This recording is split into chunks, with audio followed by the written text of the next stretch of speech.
Kwanza nichukue nafasi hii kumshukuru mkuu wa wilaya ya Kahama kwa kutuleta hapa leo, na alinipa msisitizo mkubwa. Aliniambia, Mheshimiwa Naibu Waziri, kabla hujaondoka nataka utembelee kiwanda chetu cha ndugu zetu kutoka Burundi cha Msumba Steel Tanzania Limited, ambacho kimsingi kinazalisha mabati, misumari na mabomba, kwa lugha nyepesi bidhaa mbalimbali za ujenzi.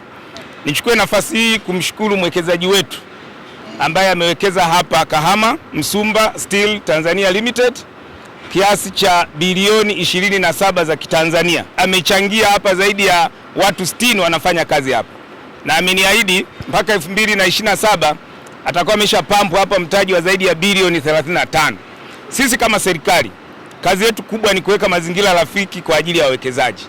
Mheshimiwa Rais Dr. Samia Suluhu Hassan ametutuma tuwapitie wawekezaji wetu wote ambao kimsingi sisi tunawalea kwa kupitia wizara yetu ya Ofisi ya Rais Mipango na Uwekezaji.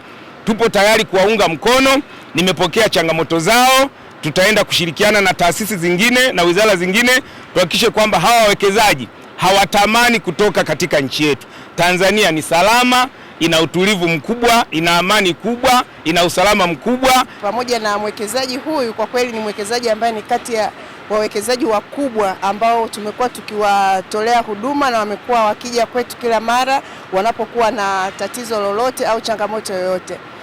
Rai yangu ni kuwaomba wawekezaji wote wa Kahama waige mfano huu, na hata wa Tanzania nzima waige mfano huu wa mwekezaji huyu ambaye amewekeza vizuri sana hapa Kahama.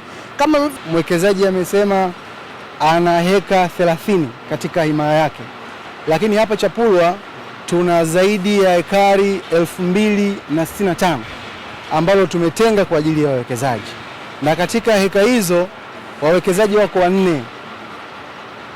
Jumla ya heka haziwezi kuzidi 500. Kwa hiyo tunaona hatujafikia hata nusu ya matumizi ya eneo ambalo tumelitenga kwa ajili ya wawekezaji. Kwa hiyo nitumie nafasi hii kuhamasisha wawekezaji wa ndani kuja kwa ajili ya kuwekeza.